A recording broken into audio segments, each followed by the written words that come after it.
आज हेउछि विश्व किडनी दिवस। विश्व में मधुमेह परी बढ़ुछि किडनी रोग।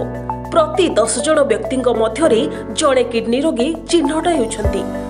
तेबे समस्ते चाहती जे किडनी सारा जीवन सुस्थ रहू।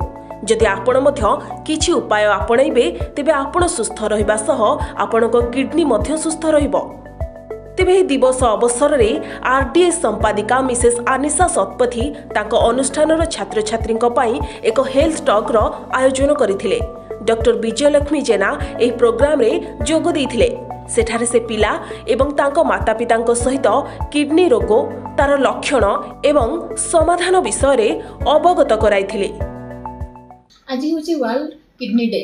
तो एही दिवस रे आज रे वार्ता हला आर योर किडनीज ओके। आपनकर किडनी ठीक अछि कि डिटेक्ट अर्ली। जदि किसी किडनी समस्या अछि ताहाको जल्दी डिटेक्ट करी ताहार प्रतिकार करिबा। प्रोटेक्ट किडनी हेल्थ एवं आपनकर किडनी को सुरक्षित रखिबा। तो आज रो दिन रे आमे आरडीएस रो परिचालिका अनिशा सतपथी मैडम को सहित मिसी एक हेल्थ टॉक रो आयोजन करथिलु।